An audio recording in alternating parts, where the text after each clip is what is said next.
Hey scientists, we are back. Last week we talked a little bit about what it is to be a scientist, what science is, how it's all around us, and different questions that we can ask, like why, how, where, who, when. All of these questions lead to being a great scientist. Now today, we're going to continue thinking about what it means to be a scientist, and we're going to continue thinking about what it means to be a scientist through notebooks. All great scientists have science notebooks, and those science notebooks allow scientists to collect information like observations, or we call that data, to then use to draw conclusions and learn about the things that they're wanting to study or about the world around them. Today we're going to read a book called Notable Notebooks, Scientists and Their Writings by Jessica Fries Gaither. Now scientists, as we read through this book, I want you to be thinking about what are some ways that you as a scientist could use a science notebook? Is it making sketches of what you see in your neighborhood around you? Is it writing down and analyzing ingredients for a recipe? That's science. Is it trying to figure out exactly what time the sun rises and sun sets every day to make predictions about what's going to happen in a couple weeks? I want you to think about how you as a scientist can use notebooks to help you learn about the things around you. Let's get started. Notable notebooks, scientists and their writing.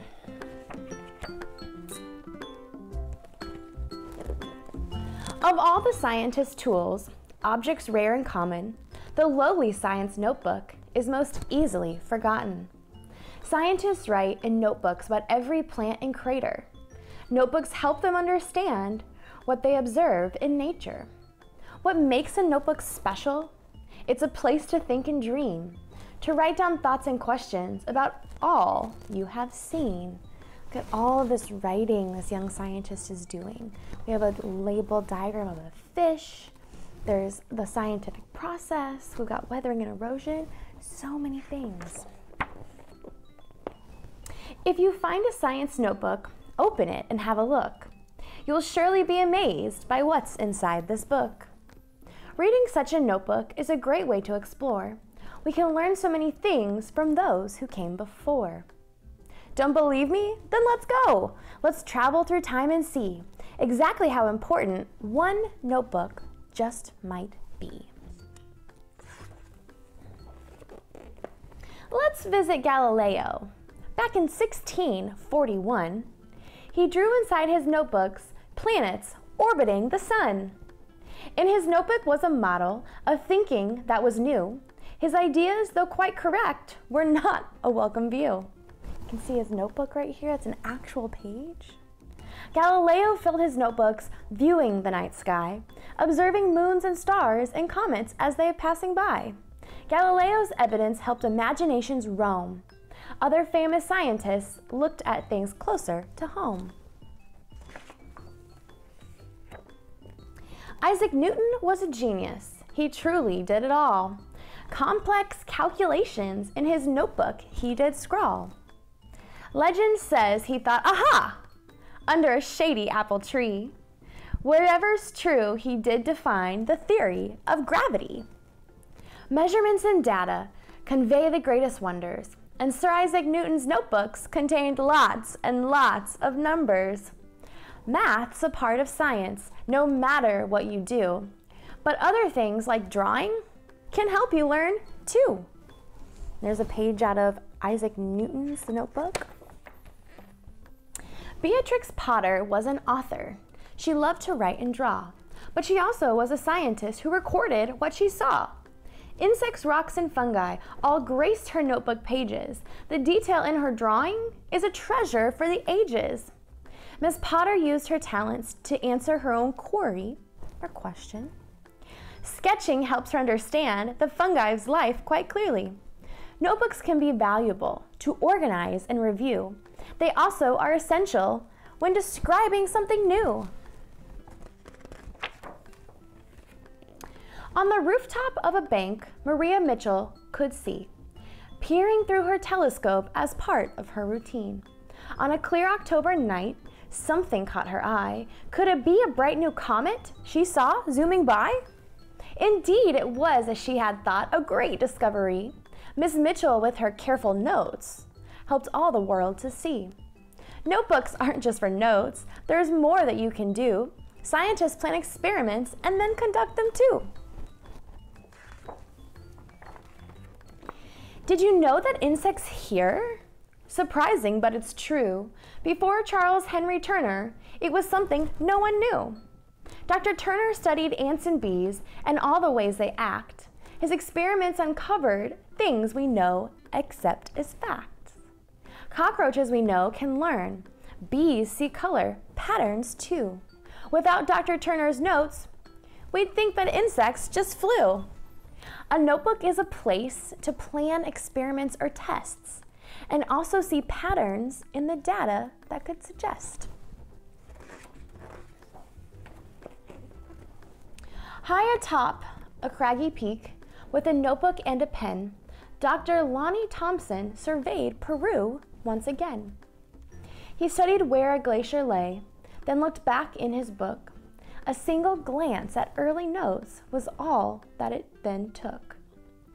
This glacier is retreating, there's no doubt about that. The world has gotten warmer since the last time here I sat. Scientists craft explanations. They find the missing link. Good thing that in a notebook, one can reflect and think.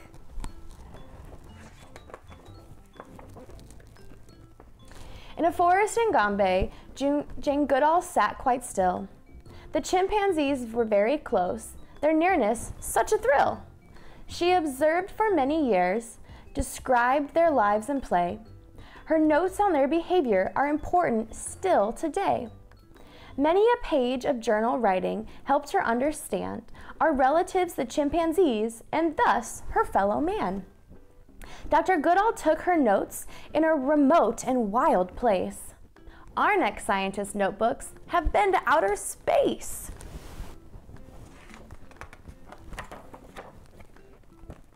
Ellen Ochoa is an astronaut and a brilliant engineer. On 4 short missions out to space, she explored a vast frontier. Dr. Ochoa used her notebooks to describe her NASA missions. Another set of notebooks fulfilled her other great ambitions. Notebooks hold the story of her various designs.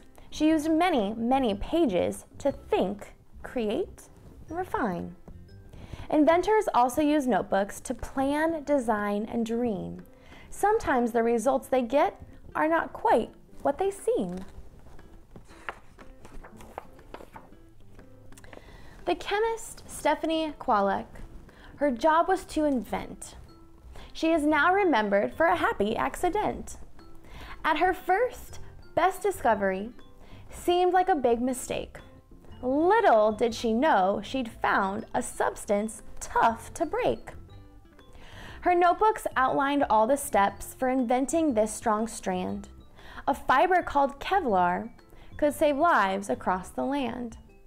Making sense of data can be difficult to do, but if you keep on trying, then you might find something new. Charles Darwin wrote in his while sailing on a boat, and you'd need to use a mirror to read what Da Vinci wrote. Marie Curie's findings helped discover the X-ray. Did you know her notebook is radioactive still today? Their studies may be different, both in subject and in style, but the modest science notebook has been essential all the while. Gregor Mendel, Albert Einstein, Rachel Carson too. They all relied on their notebooks. Now what about you?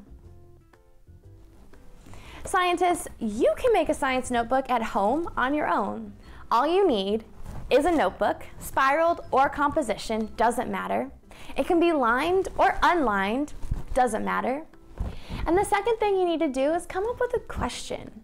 What is something you're curious about, something you want to learn? Once you have your question, now you can write your question in your science notebook. Then you can start making observations or doing safe experiments at home to answer your scientific question. As you make observations or as you do safe experiments at home, make sure you write down what you're observing. What do you see? What's happening? Why could that be? Ask more questions. If you come across an observation that you find confusing or you're not sure about, ask more questions. Why? Where? When? Who? How? That's what a great scientist does.